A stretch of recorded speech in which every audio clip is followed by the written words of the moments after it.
वसुदेवसुतं देवं कंसचाणूरमर्दनं देवके परमानंदं कृष्ण वंदे जगद्गुरु श्री गोपाल कृष्ण महाराज की जय। बाबा, आज मी तुम्हाला गीतेमध्ये अर्जुनाने श्रीकृष्ण महाराजाला किती प्रश्न विचारले आणि त्या प्रश्नाचं उत्तर तर आज नाही सांगणार मी तुम्हाला, पण प्रश्न काय विचारले हे तरी तुम्हाला कळावा हा माझा उद्देश आहे। आणि त्याप्रमाणे मी तुम्हाला आज अर्जुनानं 11 प्रश्न विचारले आणि त्या 11 प्रश्न कोणचे विचारले आणि त्याचा मराठीत अर्थ काय आणि संस्कृतमध्ये काय विचारलं, कसं विचारलं आणि त्याचा मराठीत अर्थ काय हे आज मी तुम्हाला सांगणार आहे। हो, पहिल्या अध्यायात श्रीकृष्ण महाराजाची एंट्री नाही, दुसऱ्या अध्यायात श्रीकृष्ण महाराज अर्जुनाला उपदेश देताना सांगतात। तर अर्जुना म्हणतात की अर्जुना श्रुती विप्रतिपन्ना ते यदा हस्तास्यसि निश्चला समाधावचला बुद्धी सदा योगमावाप्स्यसि। तू जेव्हा ह्या वेदाच्या अलंकारिक भाषेतून तुझी बुद्धी जेव्हा बाहेर निघन त्यावेळेस तुला म्हणजे तुझं मन एकाग्र होईल, तू स्थितप्रज्ञ होशील। पुन्हा दुसरं म्हणले यदा ते मोहकलिलम बुद्धिर्वेती तरिष्यती तदा गंताशी निरुद्धम श्रुतवेशे श्रुतस्यचे। तर ते म्हणले तू ज्यावेळेस म्हणजे मोहरूपी चिखलातून बाहेर निघशील त्यावेळेस तुला तुझं मन एकाग्र होईल। तर मग अर्जुन म्हणतो देवा स्थितप्रज्ञश्च का भाषा समाधिस्तस्य केशव स्थिताधी किम प्रभासित किमासित व्रजेत किम। तो एकाग्र बुद्धीचा माणूस, ज्याची बुद्धी एकाग्र झाली तो माणूस कसा बोलतो, कसा चालतो, कसा वागतो, अर्थात स्थितप्रज्ञ माणूस कसा बोलतो, कसा चालतो, कसा वागतो असं श्रीकृष्ण महाराजाला पहिल्या प्रश्नामध्ये अर्जुनाने विचारलं। आता दुसरा प्रश्न आहे तिसऱ्या अध्यायामध्ये। तर तिसऱ्या अध्यायामध्ये अर्जुन विचारतो देवा माणूस पाप का करतो, माणूस त्रिगुणानं बांधलेला आहे आणि त्रिगुणानं बांधलेला असल्यामुळं तो पाप करतो। आता काय म्हणलं अर्जुन, ते म्हणल्या देवा अथ केन प्रयुक्तोयम पापम चरती पुरुषा अनिच्छन्नपि वासने बला देव नियोजिता। तर ते म्हणले अर्जुन म्हणतो देवा माणूस हा नियोजित केल्यासारखं पाप का करतो। तर श्रीकृष्ण महाराजांनी त्याला उत्तर दिलेलं आहे। तर पाप का करतो हा प्रश्न अर्जुनाचा आहे। तर अत्यंत महत्त्वाचा प्रश्न आहे आणि तो प्रश्न आपण म्हणजे समजून घ्यायला पाहिजे आणि त्याच्यातून आपण पापमुक्त कसे हो याचा विचार आपण करायला पाहिजे। आता तिसरा प्रश्न विचारला अर्जुनानं, तो म्हणला देवा श्रीकृष्ण महाराज त्याला सांगतायत अर्जुना म्हणजे इमं विवस्वते एवं प्रोक्तवान हमाव्यम विवस्वान मने प्रह मनोरिक्ष्वाकवयमृत एवं परंपरा प्राप्त मिमं राजेशेदू सकाले नेमता योगो नष्ट पर्यंत आणि स्वयवयम माहिती दे योगपुक्त पुरातन भक्तोशी मे सखाचे ती रहस्य भेटदुत्तम। श्रीकृष्ण महाराजाची पहिलीच एंट्री आहे चौथ्या अध्यायात आणि ते म्हणतात अर्जुना मी हा जो योग आहे तुला मी शास्त्र सांगत आहे, तुला जे ज्ञान सांगत आहे हे ज्ञान तुला आजच सांगायला असं नाही। आधी मी विवस्वानाला सांगितलं, विवस्वानं मनूला सांगितलं, म्हणून इक्ष्वाकूला सांगितलं, इक्ष्वाकूला। तर अर्जुनाचा याच्यावर प्रश्न आहे की देव म्हणतो अर्जुन म्हणतो देवा तुमचा जन्म तर आजकालचा आहे, अपरम होतो जन्म परमजन्म विवस्वता कथमेत द्विजानी आम तो माधवभक्त वांती। मग श्रीकृष्ण ते म्हणतो देवा तुमचा तर आजकालचा जन्म आहे आणि ते इक्ष्वाकू तिथं फार पूर्वी होऊन गेले, मग तुम्ही हे शास्त्र त्याला सांगितलं हे मी कसं समजू। म्हणजे इथं परमेश्वरावरच भरोसा नाही, परमेश्वरावरच अविश्वास प्रगट केलेला आहे। तर तो अविश्वास आपला अविश्वास अर्जुनानं प्रगट केला, आपलाही कधी कधी अविश्वास देवावर होत असतो आणि मग तो अविश्वास जाण्यासाठी हा प्रश्न आपल्यासाठी आवश्यक आहे। म्हणून आपला देवावरील विश्वास गेला न पाहिजे आणि आपण 4 वाक होऊन बसलो न पाहिजेत। 4 वाक नावाचा साधू होता तर तो म्हणायचा देव नाही, धर्म नाही, काही खरं नाही, तसं त्याप्रमाणे आपण 4 वाक झालो नाही पाहिजेत। तर तो 4 वाक न होण्यासाठी हा प्रश्न अतिशय महत्त्वाचा आहे। अर्जुनाने विचारला विचारलेला, त्यामुळं तो प्रश्न आपण समजून घ्यायला पाहिजे आणि आपण त्याप्रमाणे वागायला पाहिजे. आता त्याच्यानंतर चौथा प्रश्न अर्जुनाने विचारला 5व्या अध्यायामध्ये. तो अर्जुन म्हणतो, देवा संन्यासम कर्मणाम कृष्ण पुनर्योगम च संशयसी यत श्रेयतयोरकम तन्मे ब्रूहि सुनिश्चितम. संन्यास श्रेष्ठ आहे का कर्मयोग श्रेष्ठ आहे? म्हणजे कर्मयोग म्हणजे गृहस्थाश्रम श्रेष्ठ आहे का संन्यास श्रेष्ठ आहे? तर हा बी अत्यंत महत्त्वाचा आहे. कारण 2 विभाग आहेत आपले राहण्याचे. एक तर संन्यासात राहू शकतो आपण, नाहीतर आपण प्रपंचात राहू शकतो. मग प्रपंचात राहिलेलं बरं का संन्यासात राहिलेलं बरं हे आपल्याला कळत नाही. कोणचं काय करावं आपण हेच कळत नाही आपल्याला. म्हणून हे कळण्यासाठी हा प्रश्न अतिशय महत्त्वाचा आहे. आणि त्या श्रीकृष्ण महाराजांनी त्याच्यात काय सांगितलं म्हणजे संन्यास बारा म्हणले का कर्मयोग बारा म्हणले, तर कुठं राहा म्हणले आपल्याला. तर हे आपल्याला कुठं राहायचं हे समजून घेण्यासाठी आपलं जीवन सुखकर करण्यासाठी हा प्रश्न अतिशय महत्त्वाचा आहे आणि तो आपण समजून घेणं गरजेचं आहे. आता नंतर 6व्या अध्यायात प्रश्न 2 विचारले. ते काय म्हणे अर्जुनाला श्रीकृष्ण महाराज म्हणले, अर्जुना आत्मसंयम कर, संयम कर, मन आवर. ते म्हणला, देवा चिंतनमी मन कृष्ण प्रमाती बल दृढम तस्याहम निग्रमण्य वायु दुष्करम. मन तर असं चंचल आहे, ते मला आवरत नाही आणि मग मी कसा आवरू त्याला. तर त्याचं उत्तर श्रीकृष्ण महाराजांनी काय दिलं आहे हे तुम्ही जाणून घ्या आणि त्याप्रमाणे मनाला आवरण्याचा प्रयत्न करा. हे मनाला आवरण्यासाठी हा प्रश्न अर्जुनाने विचारलेला आणि श्रीकृष्ण महाराजांनी दिलेलं उत्तर हे तुमच्यासाठी अतिशय महत्त्वाचं आहे. आता दुसरा प्रश्न विचारला तर श्रीकृष्ण महाराज त्याला म्हणतात, अर्जुना तू योगी हो, माझं चिंतन कर सतत. बरं ते म्हणला, देवा मी तुमचं चिंतन करतो, परंतु मधातच माझ्याकडून चिंतन सुटलं आणि मग मी काय झालं, ऐतिस्तव पेतो वेगाचरित माणसं अप्राप्य योग संसिद्धिम कामगती कृष्णगच्छती. माझी गती काय होईल?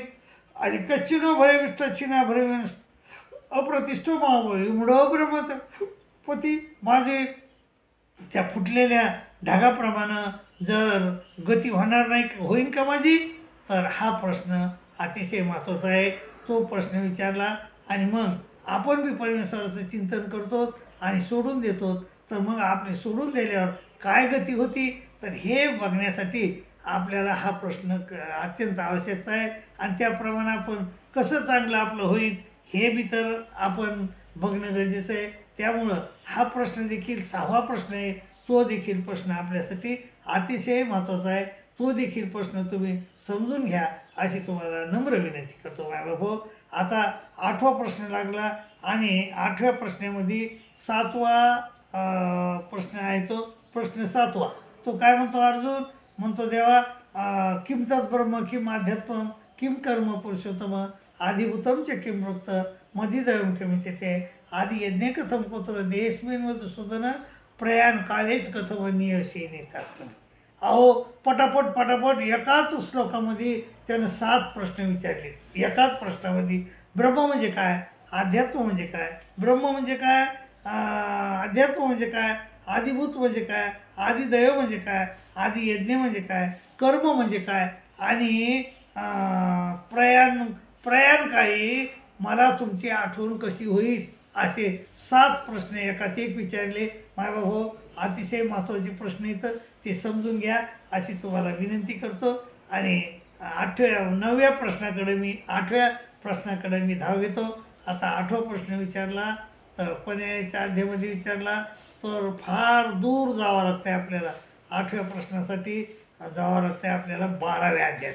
तर 12व्या अध्यायामध्ये श्रीकृष्ण महाराजाला अर्जुनाने विचारलं, देवा मी म्हणजे अव्यक्त परमेश्वराची भक्ती करू का व्यक्त परमेश्वराची भक्ती? म्हणजे परमेश्वराचे 2 विभाग आहेत. एक अव्यक्त परमेश्वर असतात आणि एक व्यक्त परमेश्वर. म्हणजे जे अवतार धारण करून आले त्याला व्यक्त परमेश्वर म्हणतात. आणि जे अव्यक्त म्हणजे तिथं अव्यक्त परमेश्वर असतात. तर त्या अव्यक्त परमेश्वराची भक्ती करू का व्यक्त परमेश्वराची भक्ती करू? ते म्हणलं, अर्जुना ते म्हणलं देवा एवं सततीताय भक्तास्तवं परिपासते याच्यापेक्षार्थम तेषां ते युक्तमा. म्हणे मी अव्यक्त परमेश्वराची भक्ती करू का व्यक्त परमेश्वराची भक्ती करू, म्हणजे सगुणाची भक्ती करू का निर्गुणाची भक्ती करू. तर हा बी प्रश्न अतिशय महत्त्वाचा आहे तुमच्यासाठी, आपल्या सगळ्यासाठी. तो देखील म्हणजे आपल्याला सगुणाची भक्ती चांगली का निर्गुणाची भक्ती पाहिजे चांगली हे आपल्याला कळत नाही. मग आपण कोणची भक्ती करावं, तर हे भक्ती कोणची करण्यासाठी, तर आपल्याला हा प्रश्न अतिशय महत्त्वाचा आहे आणि तो प्रश्न देखील तुम्ही समजून घ्यावा अशी माझी विनंती आहे तुम्हाला. नंतर आपण गेलो 8व्या प्रश्नावर, मग नंतर गेलो आपण समोर 9व्या प्रश्नावर. 9वा प्रश्न अर्जुनाने विचारला. श्रीकृष्ण महाराजांनी त्याला 3 गुणाचं ज्ञान दिलं. 3 गुणानं माणूस कसा बांधला जातो, म्हणजे रजोगुणानं कशा बांधलं जातो, तमोगुणानं कशा बांधला जातो, सत्वगुणानं बांधलं जातं कसा जातो. आणि श्रीकृष्ण महाराज म्हणले अर्जुना गुणा नेता न तित्ते त्रिंदे हे दे समुद्भवान जन्म मृत्यू जरा दुःख आहे विमुक्त मुक्त बसतो. आणि जो ते म्हणले की बाबा ह्या 3 गुणाच्या जो पलीकडे जाईल माणूस तर तो मुक्त होतो आणि माझ्या स्वरूपी लीन होतो, मुक्त होतो, गुणातीत होतो. मग अर्जुन म्हणला देवा कैर्लिंगे स्त्रीगुणान नेतांती ते भोवते पभो किमाचार कथम चेतान त्रिगुणांती वर्तते. तो माणूस त्रिगुणाच्या पलीकडे गेलेला माणूस कसा वागतो, कसा चालतो आणि मी 3 गुणाच्या पलीकडे कसा जाईल, असा अत्यंत महत्त्वाचा प्रश्न आहे माझ्या होतो. तुम्ही बी 3 गुणानं बांधलेले आहेत, तुम्हाला 3 गुणाच्या पलीकडे जायचंच का नाही, तर मग तुम्हाला 3 गुणाच्या पलीकडे जाऊन परमेश्वर प्राप्ती करून घ्यायची असेल तर तुम्हाला हा प्रश्न समजून घेणं आणि त्याचं उत्तर समजून घेणं अत्यंत गरजेचं आहे. त्यामुळं तुमच्या पुढं हा मी प्रश्न मांडलेला आहे माय बाबा. तो प्रश्न समजून घ्या आणि 3 गुणाच्या पलीकडे जा आणि परमेश्वर प्राप्तीला जा अशी माझी तुम्हाला विनंती आहे. नंतर आपला आलो 10व्या प्रश्नावर. तर 10वा प्रश्न आहे 17व्या अध्यायामध्ये. तर अर्जुन काय म्हणतो देवा हे शास्त्र विधी सुजे, म्हणजे हे शास्त्र वर्तत यजन्ते श्रद्धयान्विता तेषां निष्ठा तुका कृष्ण सतुमावर रजस्तमा. म्हणजे हे म्हणजे कोणाचा भाव कसा आहे, म्हणजे सत्व आहे का राजस आहे तामस आहे.